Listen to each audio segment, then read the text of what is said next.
nilai tradisi budaya pesantren ya ketika dihadapkan pada pandemi COVID-19 ya. Nah, di sana ada kemudian yang mampu untuk beradaptasi ya, menyesuaikan diri dengan COVID ya, tetapi tentu ada juga yang acuh ya, ada pesantren yang kira-kira tidak menganggap COVID itu ada misalnya ya. Nah, ini tentu menarik ya untuk kemudian kita lihat dari perspektif fungsional ya, dan juga perspektif konflik ya, karena dua perspektif ini sebenarnya memang saling berhadapan satu dengan yang lain ya. Yang satu pro, yang satu kontra, kira-kira begitu ya. Nah, tentu nanti kita akan coba untuk lihat bagaimana presentasi dari kelompok yang fungsional maupun yang konflik ya, baru nanti kemudian kita diskusikan seperti apa. Nah, oke, sudah siap untuk presenternya. Yang pertama yang fungsional ya. Mas Iqbal. Ya Pak, sudah Pak. Oke, jadi mekanismenya begini aja mekanismenya, nanti yang fungsional presentasi ya, kemudian kalau sudah selesai langsung diikuti oleh yang kelompok konflik ya, baru nanti kalau selesai kelompok konflik presentasi, nanti saya yang akan mencoba untuk memandu diskusinya. Ya, jadi diskusi setelah presentasi dari kelompok fungsional maupun kelompok konflik. Ya. Silakan teman-teman juga bisa memanfaatkan raise hand nanti ya, atau langsung di chat, ditulis ya pertanyaannya apa, termasuk sangat terbuka ya untuk kelompok fungsional tanya ke kelompok konflik ya, atau kelompok konflik tanya ke kelompok fungsional ya. Ini karena dua perspektif yang bertolak belakang tadi ya, jadi sangat mungkin nanti ada reasoning ya, ada alasan-alasan, argumen-argumen yang menurut kelompok fungsional oke, tapi belum tentu menurut kelompok konflik oke ya. Dan nanti silakan kita bisa diskusikan itu. Oke, saya kira itu saya serahkan ke kelompok fungsional dulu untuk melakukan presentasi. Silakan, Mas. Ya Pak, izin share screen kepada Mbak Yanuba, dipersilakan.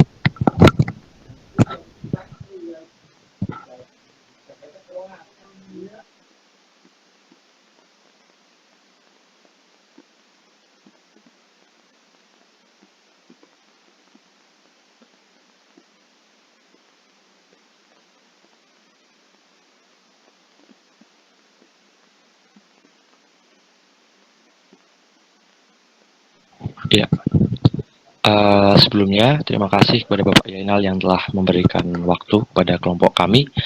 Assalamualaikum warahmatullahi wabarakatuh.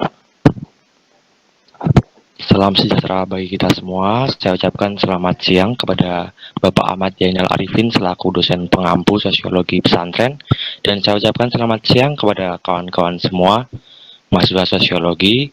Di sini izinkan kami dari kelompok 4 mempresentasikan hasil diskusi kami mengenai fungsional pesantren Wahid Hasyim dan pandemi COVID. Sebelumnya izinkan saya memperkenalkan anggota dari kelompok 4 ini.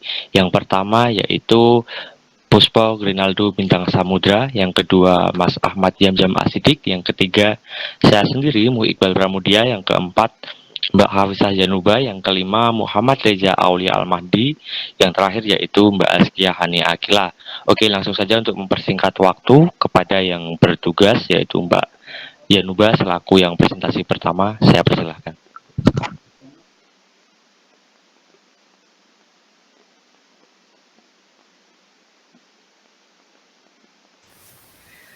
Baik, latar belakang Pondok Pesantren Wahid Hasyim. Pondok pesantren secara umum dulu. Pondok pesantren secara etimologi dapat diartikan sebagai pondok yang berasal dari kata funduk, yang artinya ruang tidur atau wisma, dan pesantren asal dari kata santri, yang diimbuhi kata depan pe dan akhiran an, yang dapat diartikan sebagai tempat para santri. Dari arti-arti tersebut, dapat kita simpulkan bahwa pondok pesantren yaitu wisma atau ruang tidur yang merupakan tempat tinggal para santri. Terdapat beberapa komponen yang merupakan unsur di dalam pondok pesantren. Unsur-unsur itulah yang membentuk suatu tempat bisa dikatakan sebagai pondok pesantren. Kemudian, biografi singkat Pondok Pesantren Wahid Hasyim.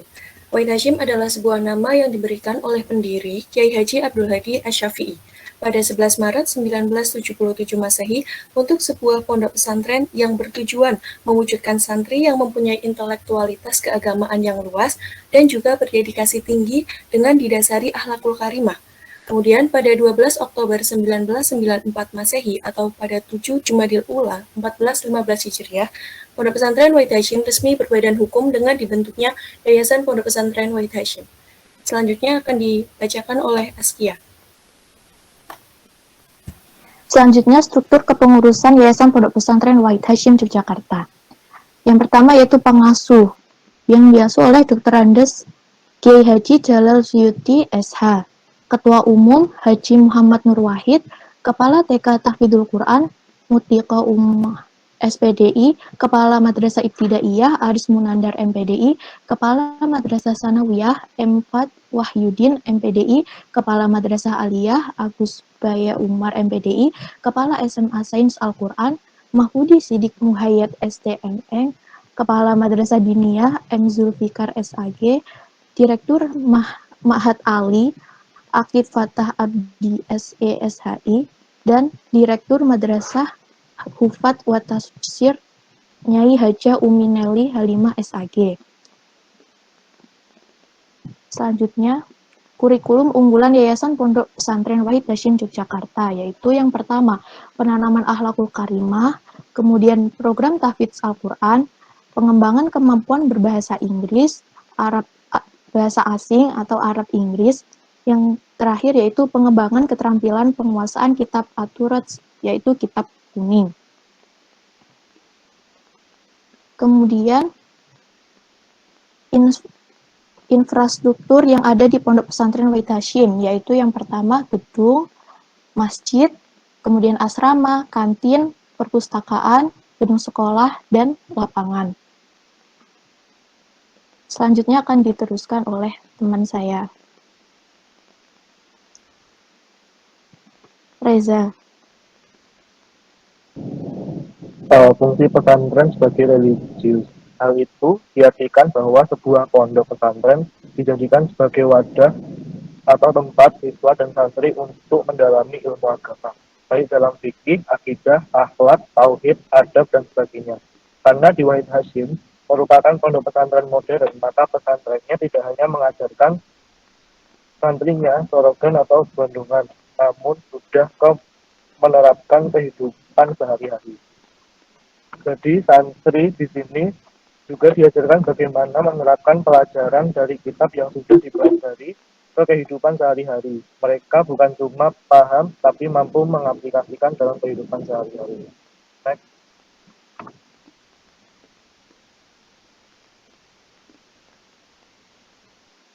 Selanjutnya akan dilanjutkan oleh teman-teman.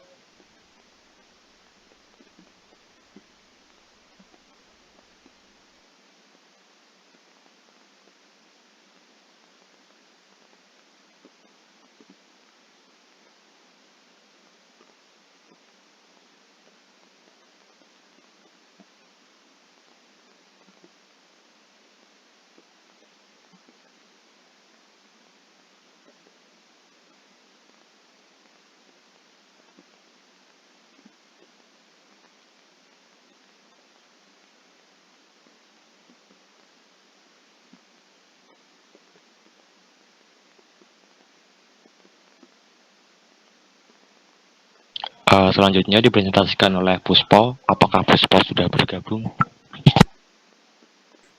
Saya lanjutkan fungsi sosial pesantren. Pondok pesantren digunakan sebagai tempat bersosialisasi, bertukar pikiran dengan santri lain, dan bertemu dengan santri lain sampai saling mengenal antara satu santri dengan santri lain. Kita ketahui bahwa santri sebuah pondok pesantren tidak hanya berasal dari Wakalugas saja, namun berasal dari seluruh Indonesia. Di Disitulah tempat pesantren dijadikan wadah sosialisasi bahwa seseorang berasal dari manapun itu bisa menjadi satu, bisa memiliki tujuan yang sama atau bahkan pemikiran yang sama. Pesantren itu tempat bersosialisasi, tempat berteman, tempat untuk saling mengerti satu sama lain, menghormati orang lain, dan menghargai toleransi.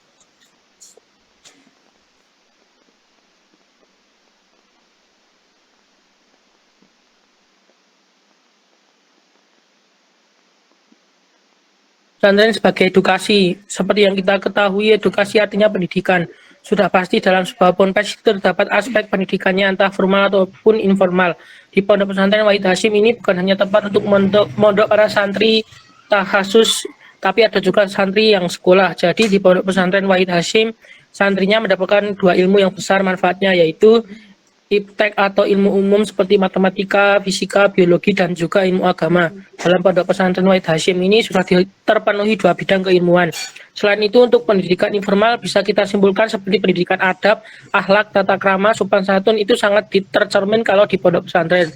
Berbeda dengan anak yang sekolah di luar ataupun yang umum, jika bersekolah di pondok pesantren nilai adab dan pendidikan tata krama sangat kental, seperti adab kita kepada orang yang lebih tua, adab kita kepada guru. Disinilah fungsi dari pondok pesantren itu sebagai tempat edukasi baik informal dan formal.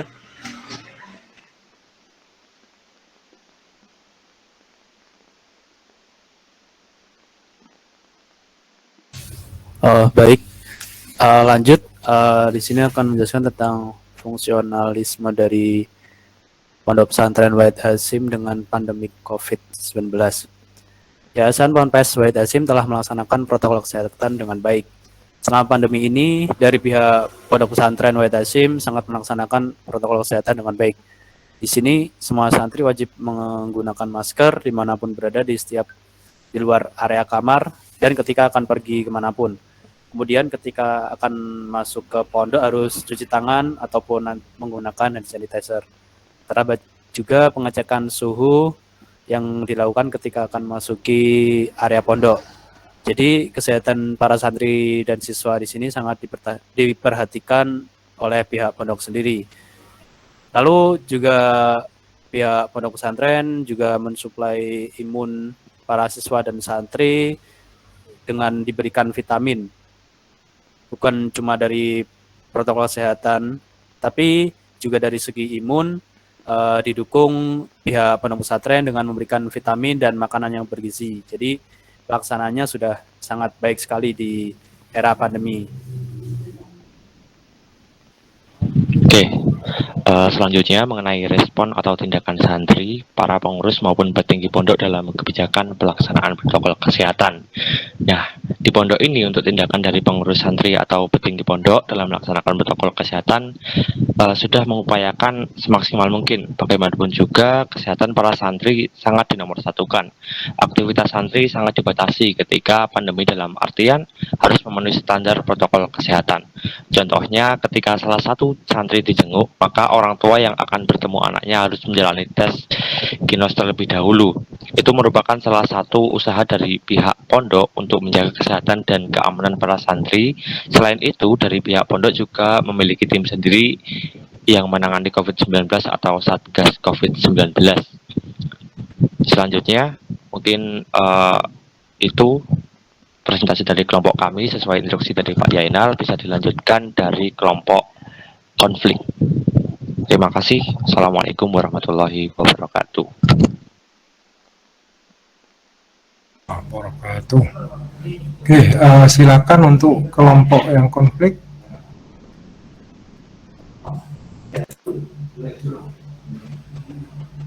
Izin share screen, Mbak.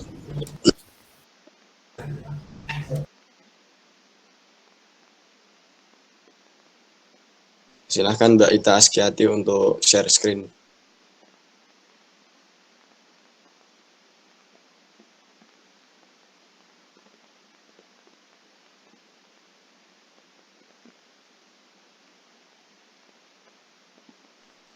Ya, Assalamualaikum warahmatullahi wabarakatuh. Yang kami hormati Pak Zainal Arifin dan semua teman-teman yang berada di kelas. Kami dari kelompok 7 ingin mempresentasikan mengenai analisis teori konflik yang ada pada pondok pesantren pada masa pandemi. Kelompok kami beranggotakan yang pertama adalah saya sendiri, Maulana Judil Listiawan. Yang kedua adalah Umi Lailatul Munawaroh. Yang ketiga Dita Restiana.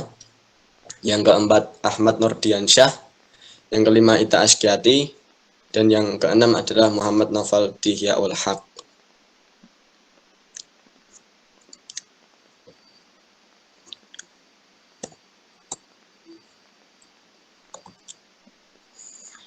Bisa digeser PPT-nya, Mbak.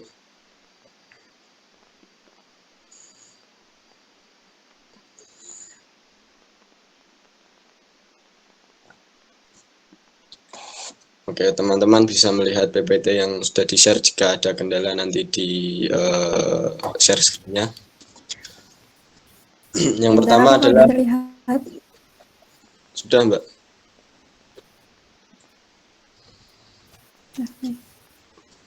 Yang pertama adalah terkait dengan pesantren yang kami pilih adalah pesantren Kiai Ageng Jati ya. Pesantren ini merupakan salah satu dari bagian yayasan Kiai Ageng Jati ya. Kebetulan pesantren ini berada di dekat rumah saya, dan pada pada pembukaan kegiatan awalnya saya juga sedikit mengikuti walaupun dari luar tidak begitu intens. Dan yang ketua yayasannya adalah Gus Dimas Jati atau Kiai Nurkolis, dan pimpinan ponpesnya adalah Kiai Amrun Asyidik. Lanjut, Mbak.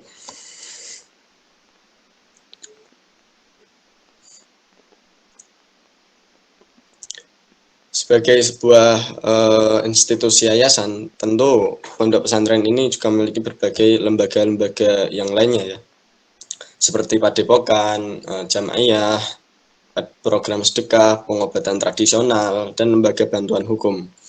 Nah, kenapa kami memilih kelompok pesantren ini?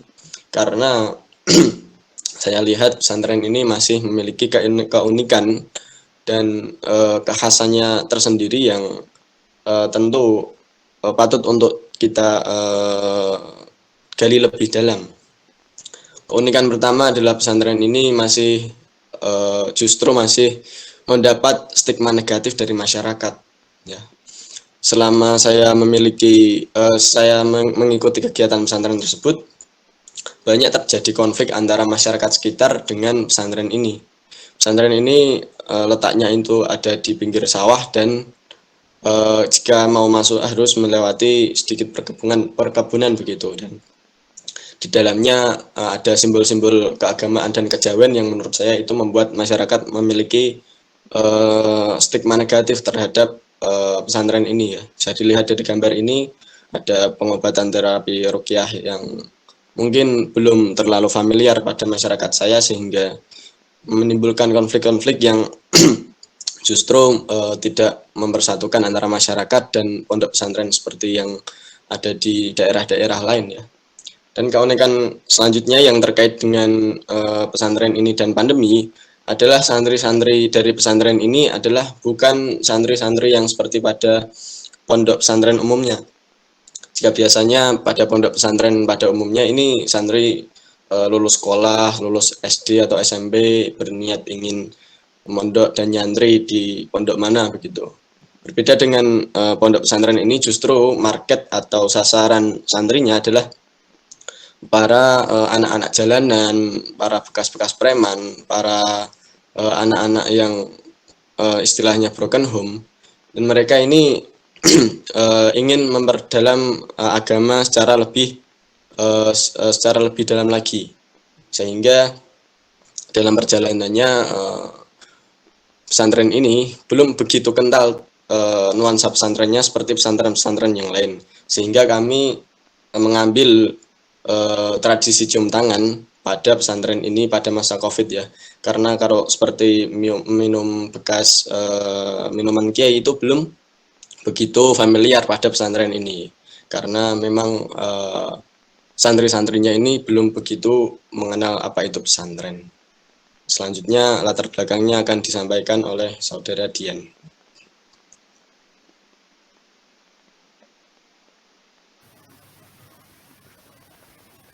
Baik, latar belakang. Pesantren merupakan tempat untuk memperdalam agama Islam yang biasanya dengan jumlah santri yang cukup besar.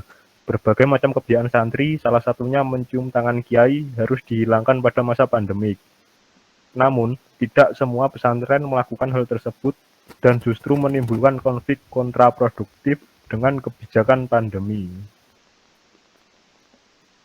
Baik, untuk selanjutnya bisa dilanjutkan.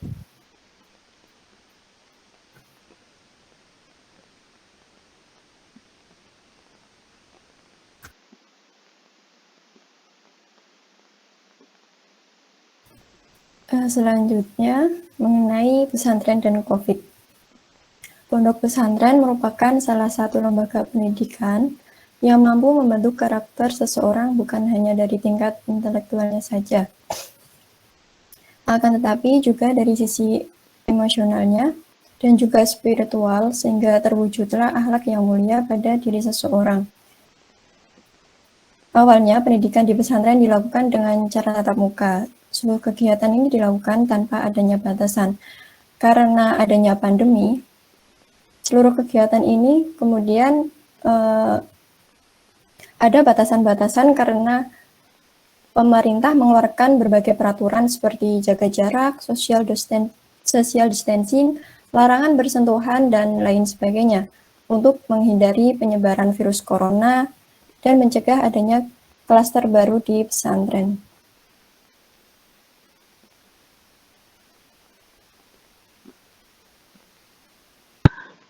Kebiasaan mencium tangan kiai di pesantren. Tradisi cium tangan saat berjabat tangan dengan kiai di pesantren itu sudah menjadi tradisi sejak lama. Besarnya harisma dan otoritas kiai menjadi keyakinan santri untuk bisa mendapatkan berkah atau barokah dengan wasilah mencium tangan sang kiai. Mencium tangan kiai ini dilakukan oleh para santri dengan tujuan penghormatan kepada kiai serta memuliakan ilmunya. Selain itu, mencium tangan juga menjadi pengharapan agar ilmu yang diberikan oleh kiai dapat dikuasai sepenuhnya oleh para santri. Jadi para santri itu memiliki kebiasaan mencium tangan kiai itu dengan harap agar walaupun ilmu yang didapatkan itu hanya sedikit, tetapi mendapatkan keberkahan dari sang kiai. Begitu. Selanjutnya akan dilanjutkan oleh teman saya. Assalamualaikum warahmatullahi wabarakatuh. Mungkin ini dalil mencium tangan.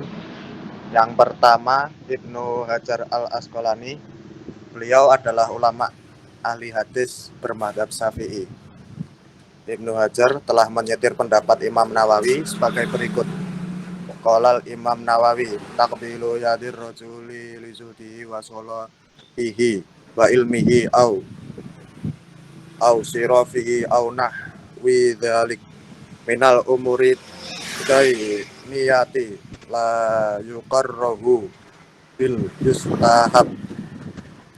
Imam Nawawi dawuh, mencium tangan seseorang karena zuhudnya, kebaikannya, ilmunya, atau karena kedudukannya dalam agama adalah perbuatan yang tidak dimakruhkan. Bahkan hal yang demikian itu disunahkan. Pendapat ini juga didukung oleh Imam Al-Bajuri dalam kitab Syiah, juz 2, halaman 116. Yang kedua, Imam Al-Zailai. Imam Al-Zailai, seorang ulama yang penyebar Thariqat Qadiriyah di Somalia dan Afrika Utara. Beliau sendiri dawuh, yajuzu taqbilu yadil alimi awil mutawarri'i ala sabilit tabaruk. Dibolehkan mencium tangan seorang ulama dan orang yang wirai karena mengharapkan barokahnya bertabaruk. Demikian, akan dilanjut teman saya.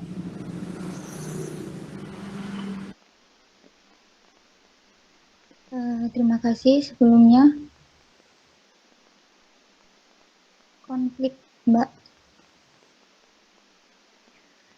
Selanjutnya tentang konflik dan pesantren pada masa pandemi. Sebelumnya, konflik sendiri secara sosiologis merupakan proses sosial antara dua kelompok atau lebih yang mana satu pihak berusaha merebut sumber daya dan pihak lain ingin mempertahankan sumber daya tersebut.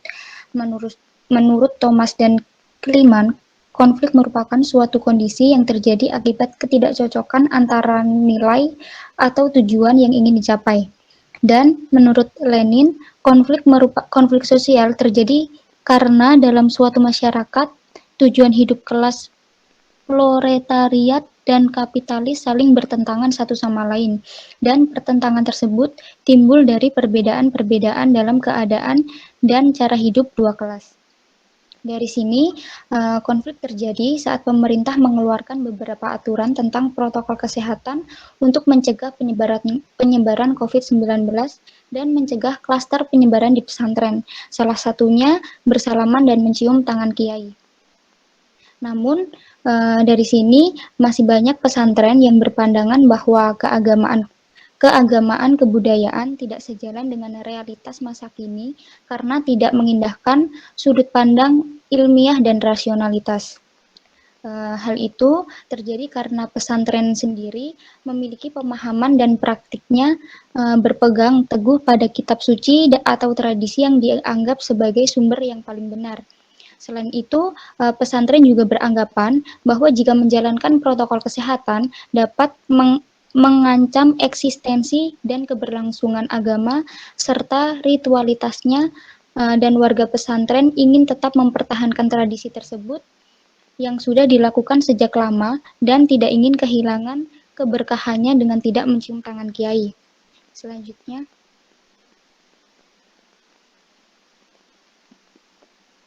Ya, yang terakhir adalah faktor penyebab konflik dan pesantren dan kebijakan pada masa pandemi adalah ideologi yang dianut pesantren ini memiliki karakter konservatif ya. Jadi pesantren ada yang mungkin memiliki ideologi yang moderat, ada yang konservatif. Nah, bagi pesantren yang konservatif seperti pesantren Kiai Ageng Jati yang ada di tempat saya ini, mereka tetap menjalankan apa yang mereka yakini, kegiatan-kegiatannya seperti biasa, tidak mengindahkan protokol-protokol kesehatan. Karena mereka mengira bahwa ketika mereka mematuhi protokol kesehatan dan mereka menjauhi berbagai kegiatan-kegiatan peribadatan, maka mereka akan terasa jauh dengan Allah. Sementara itu mereka meyakini bahwa penyakit atau mati itu sudah kehendak di tangan Allah. Jadi mereka tidak risau dengan berbagai macam anjuran-anjuran kesehatan yang ada. Mungkin itu dari kelompok kami. Maaf, masih banyak kesalahan dan banyak kekurangan. Assalamualaikum warahmatullahi wabarakatuh.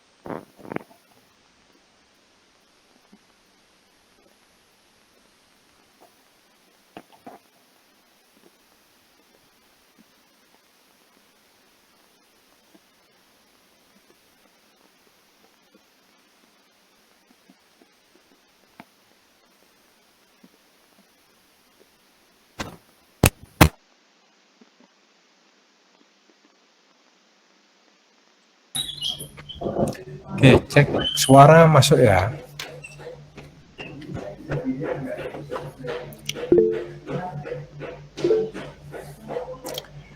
Oke, terima kasih ya. Jadi ini ada dua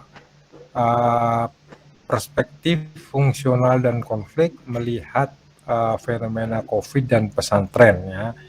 Cuman karena topik yang diangkat berbeda antara yang satu dengan yang lain ya, tidak bicara satu isu yang sama, ya, maka nampaknya akan sulit ya untuk memunculkan ya pro dan kontra di sini. Ya.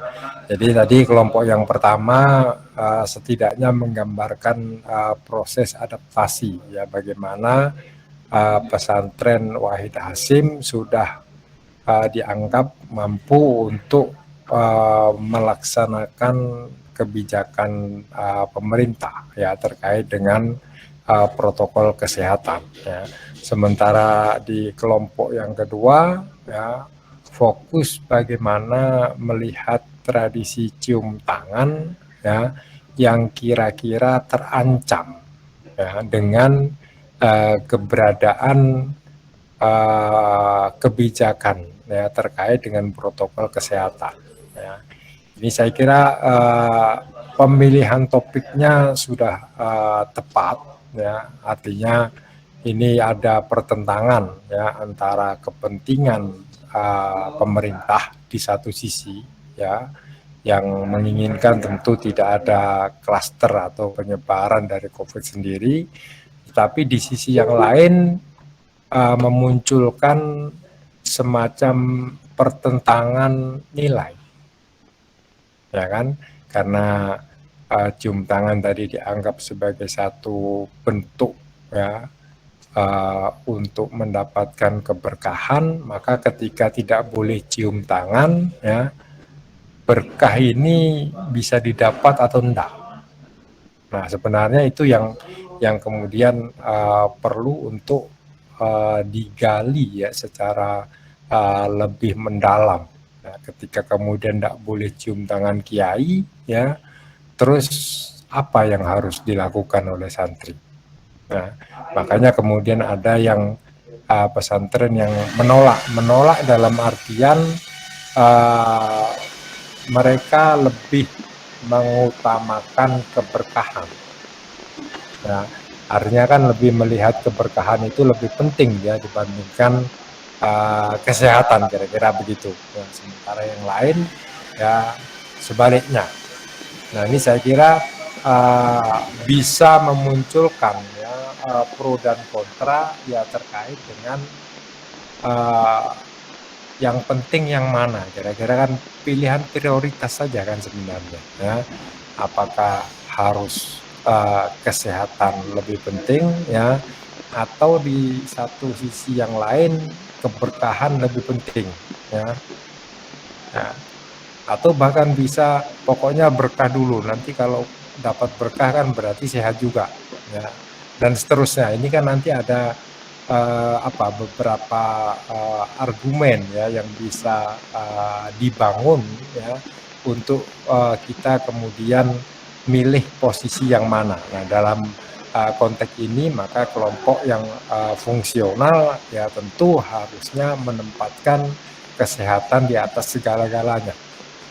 Nah makanya perlu kemudian menambahkan argumen-argumen ya yang kira-kira menunjukkan ya sehat itu segala-galanya ya, bisa lari ke berbagai hal ya sebenarnya ya. Di pesantren itu ada maqasidus syariah ya. Maqasid itu menempatkan nyawa itu atau hifdun nafas ya sebagai satu hal yang paling penting dibandingkan dengan yang lain kan gitu ya. Maka kemudian ketika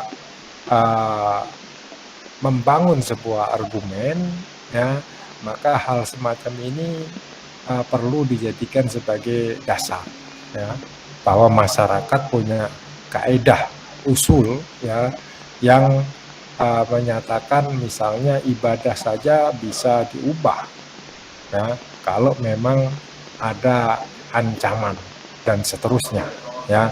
Jadi bagaimana kemudian argumen itu dibangun, ini yang sebenarnya ingin kita kita praktikkan ya ketika kita mencoba nanti untuk melihat beberapa topik ya dikaitkan dengan kajian-kajian kepesantrenan. Ya, jadi ini saya kira masukan saja ya untuk yang minggu depan. karena minggu depan ini mungkin temanya lebih fokus ya, kira-kira hampir sama ya, radikalisme pro dan kontra. Nanti mudah-mudahan pro dan kontranya ini lebih bisa terlihat ya. Dan sekali lagi sudah saya jelaskan di awal ya, ketika kita pembagian kelompok dan pembagian tema ya, setidaknya kita belajar untuk berpikir ya, bagaimana memahami cara berpikir ya, ketika kita menganut perspektif tertentu. Nah, jadi kalau konflik ya, untuk radikalisme misalnya ya, maka kita harus belajar memahami bagaimana orang radikal itu berpikir ya. Argumen yang dibangun biasanya apa ketika mereka dituduh sebagai kelompok yang radikal. Nah, ini saya kira nanti pro kontra ini bisa kemudian muncul diskusi, harapannya seperti itu ya. Oke, ini sekedar respon awal ya dari saya ya terkait dengan presentasi siang hari ini. Nah, saya buka kesempatan buat teman-teman yang ingin menanyakan sesuatu ya, atau ingin memberikan tambahan informasi mungkin ya terkait dengan fenomena pesantren dan COVID-19 ya, baik dari perspektif fungsional ya maupun dari perspektif konflik ya. Kira-kira ada yang ingin bertanya? Saya persilahkan.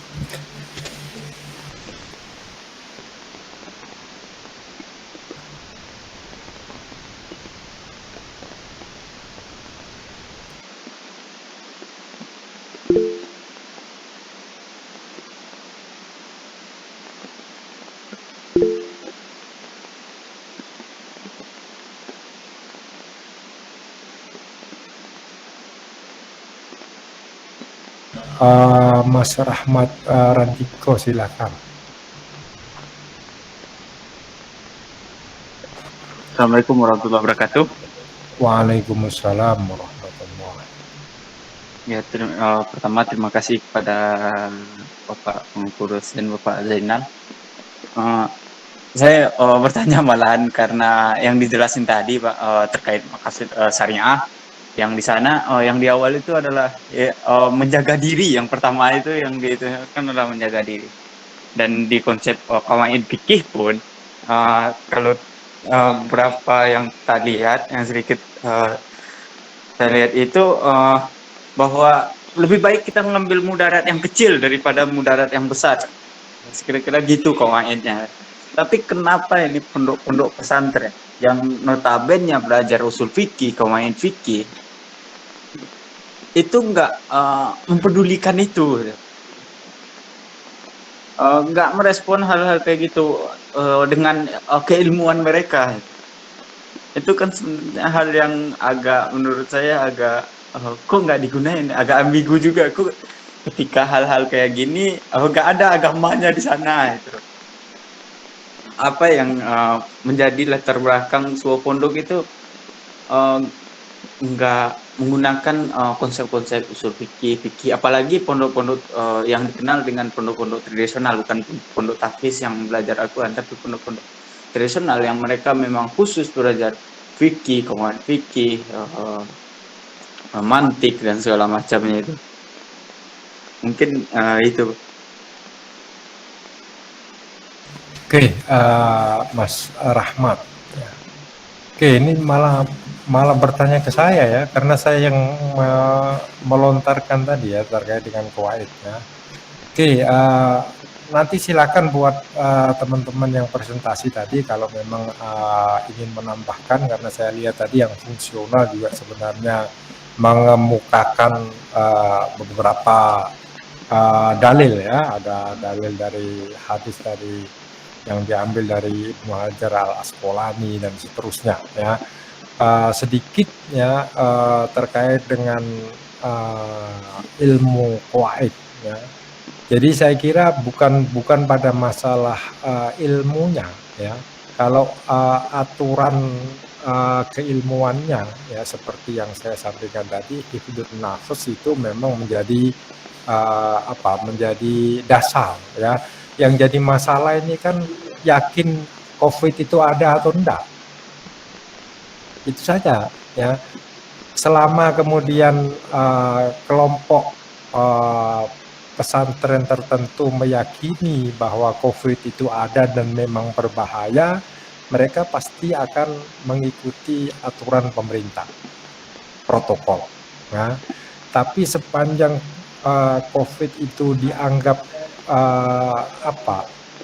konspirasi misalnya, ya, atau dianggap tidak terlalu berbahaya, ya, tidak kemudian dianggap sebagai sebuah ancaman, ya, maka ada kecenderungan ya kelompok yang memiliki pandangan semacam ini ya memang tidak kemudian melaksanakan protokol kesehatan. Ya buat apa alasannya melaksanakan protokol kesehatan, karena dengan COVID-nya saja nggak percaya kan begitu ya. Jadi sebenarnya bukan pada apakah mereka tahu atau tidak ya terkait dengan qawaid fikihnya ya, tetapi lebih pada ketika dia merespon fenomena sosial ya, apa yang dia pahami ya dengan fenomena tersebut. Nah, saya punya tulisan ya terkait dengan ini, misalnya ya gempa misalnya. Itu dulu pas ada gempa di Mataram ya, kalau nggak salah gempa Mataram itu sempat viral ya, ada seorang imam yang masih tetap melanjutkan sholatnya ya ketika terjadi gempa itu sambil pegangan tembok. Nah, ya fotonya sih cuman beliau pegang tembok di sekitar pengimaman itu ya. Nah, ini kan juga bisa dilihat dari makosid tadi ya. Dan kalau melihat respon dari netizen ya, rata-rata netizen setuju. Setuju itu artinya memberikan apresiasi ya kepada imam yang memilih melanjutkan sholat. Nah, kalau dalam konteks ini kan jauh lebih nyata sebenarnya. Ya, ancamannya jauh lebih nyata. Ini kalau masjidnya ambruk gimana? Ya, karena gempa. Ya. Tapi kalau COVID ini kan memang masih masih cukup banyak saya kira ya pihak-pihak tertentu ya, terutama dari kalangan Muslim ya yang kemudian belum satu kalimat ya ketika memandang COVID ya, apakah COVID ini benar-benar berbahaya ya, benar-benar mengancam jiwa ya, atau ya COVID ini hanya permainan saya. Nah, biasanya lebih terkait dengan bagaimana kelompok tertentu itu memandang dan memaknai ya dari fenomena yang mereka lihat. Jadi bukannya kemudian mereka tidak mau menggunakan atau tidak tahu kalau ada aturan atau kaidah fikih ya, kita harus memprioritaskan yang madorotnya kecil ya. Tetapi karena dari awal memang tidak yakin dengan COVID ya, mereka tidak memandang itu berbahaya. Ngapain perlu untuk jaga jarak misalnya ya? Ngapain kita harus mengorbankan ilmu yang yang bermanfaat ya dengan mencium tangan guru misalnya ya. Jadi lebih kepada bagaimana kemudian fenomena sosial itu dilihat dan dimaknai ya. Nah, nanti pertemuan terakhir nanti kita akan bicara interaksionisme simbolik, mungkin nanti kita akan bicara tentang makna ya. Bagaimana sebuah peristiwa itu dimaknai atau bahkan mendapatkan makna yang baru ya. Dulu diyakini sebagai definisinya, maksud saya definisinya dulu misalnya sempit ya, kemudian karena ada perubahan kemudian definisinya menjadi luas ya kan kata itu bisa menyempit, bisa meluas maknanya. Nah, saya kira lebih ke arah sana, ya.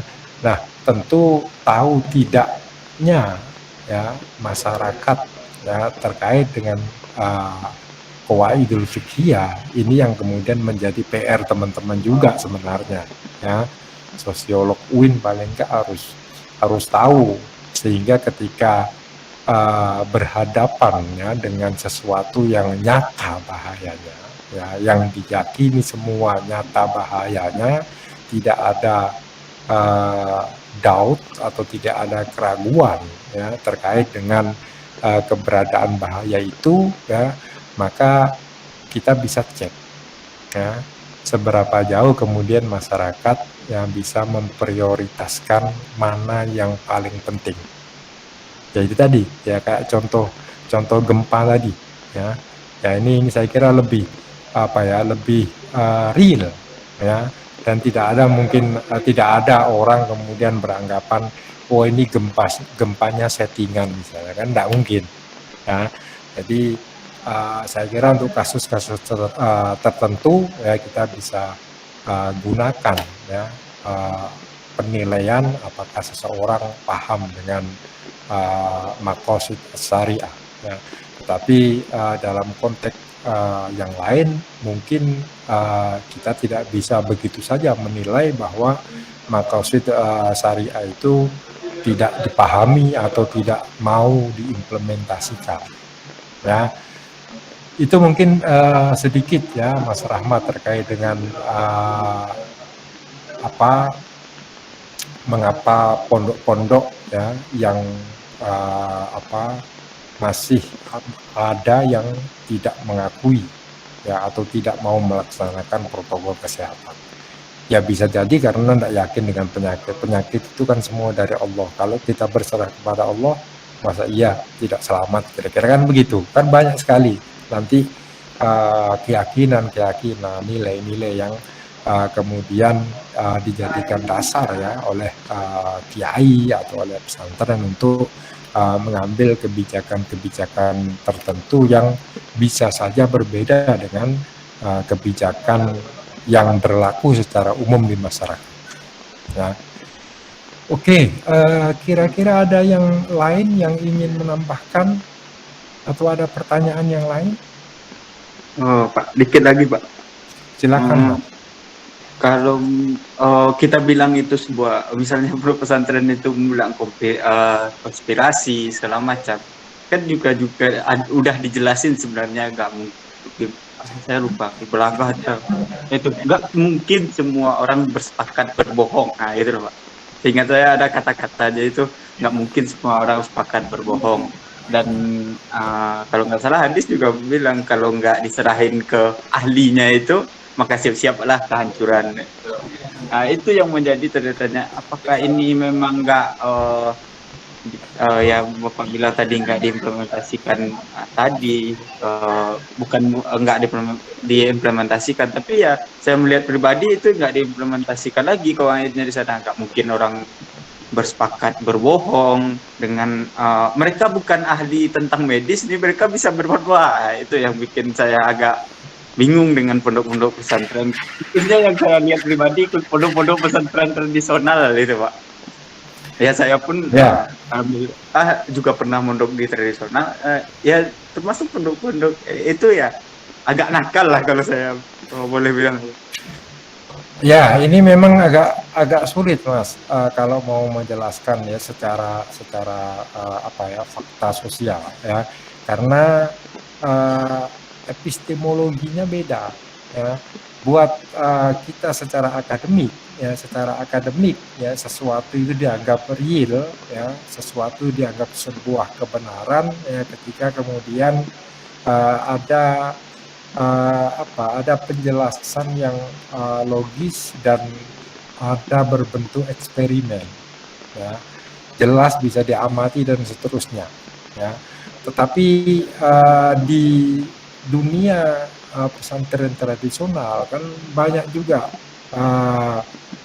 semacam nilai, semacam keyakinan yang mereka jauh menembus, ya kira-kira begitu ya. Mungkin menarik untuk melihat satu contoh kecil ya terkait dengan medis ya. Oke, medis secara secara ilmiah ya seperti yang kita pahami ya, kalau sakit ya ke rumah sakit ya.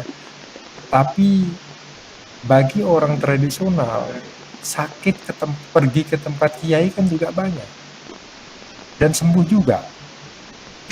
Masalahnya kan di situ, kok sembuh juga gitu loh, ya kan? Di rumah sakit dikasih obat, ya, pergi ke kiai minum air putih, kenyataannya sama-sama sembuhnya, ya. Dan ini banyak diyakini ya oleh teman-teman dari kelompok Islam tradisional. Bahkan mereka punya pandangan ya, justru tidur itu menjadi, atau mimpi ketika tidur itu menjadi sumber kebenaran ya. Sementara di akademik kan tidak mungkin mimpi dijadikan sumber kebenaran ya. Nah ini saya kira banyak hal ya yang mempengaruhi ya kenapa kemudian orang-orang tradisional ini tidak begitu memandang perlu metode-metode ilmiah. Bahkan mereka punya keyakinan ya metode ilmiah ini kan hanya kepentingan orang barat, ya kan, bagaimana mereka berjualan ya.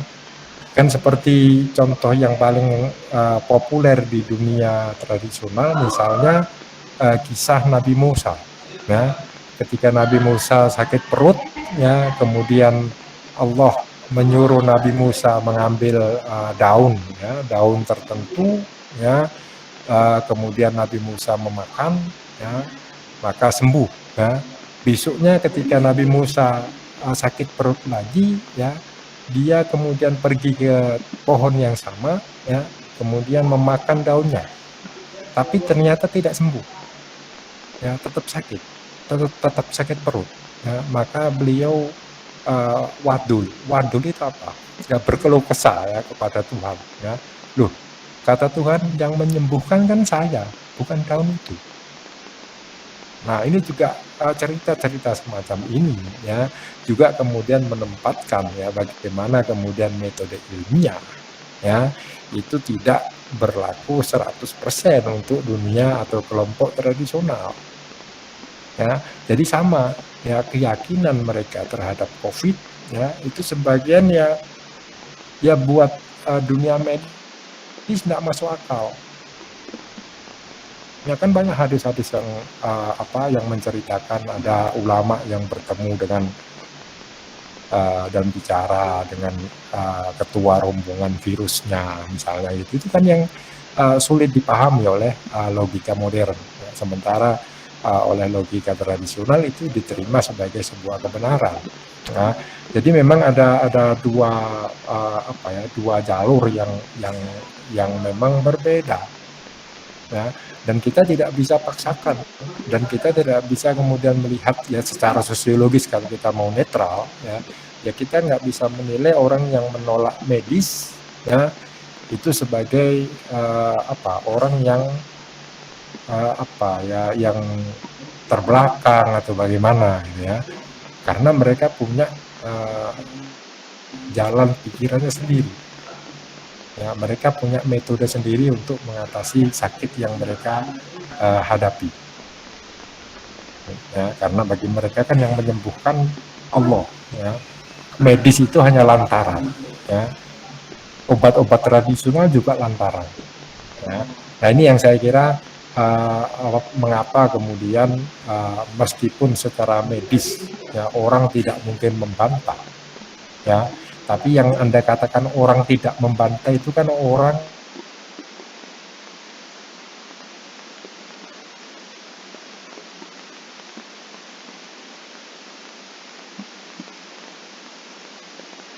ya hasilnya tentu akan berbeda. Nah, kira-kira begitu ya. Dan ini masih akan selalu ada ya, masih akan selalu ada kelompok yang pro dan kontra ya terkait dengan klaim-klaim tertentu ya di bidang apapun ya, saya kira itu. Oke, mungkin ada yang lain yang ingin ditanyakan.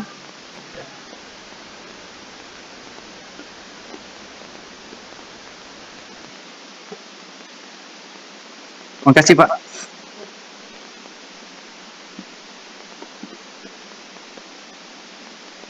Atau mungkin ada anggota kelompok presenter yang ingin menambahkan sesuatu atau ingin bertanya kepada kelompok yang berseberangan ya, konflik dan fungsional ya, terkait dengan apa yang sudah dipresentasikan, meskipun tadi saya sampaikan karena topiknya agak berbeda ya, yang diangkat maksud saya, sehingga mungkin agak sulit ya untuk kemudian muncul perdebatan kira-kira begitu. Nah, oke, silakan kalau ada tambahan.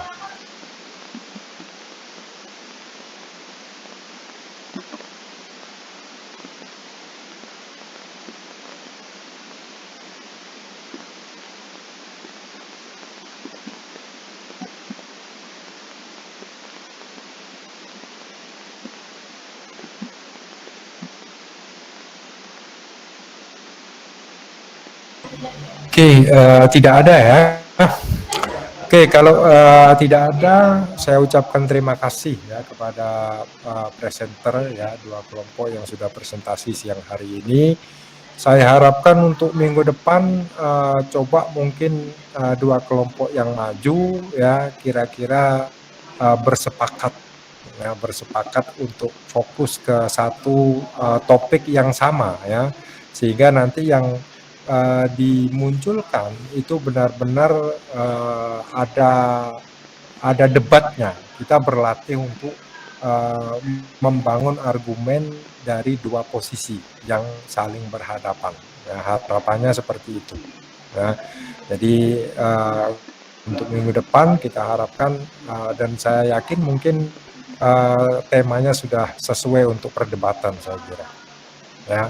Jadi baik yang dapat fungsional maupun yang dapat konflik ya, kira-kira silahkan membangun argumen kenapa saya harus setuju dengan radikalisme ya, kenapa saya harus menolak radikalisme ya. Tentu masing-masing punya argumen-argumen yang bisa dibangun ya, baik dari nilai-nilai yang ada di masyarakat ya, maupun dalam nilai-nilai yang ada di doktrin keagamaan ya. Saya kira mungkin itu untuk kesempatan siang hari ini ya.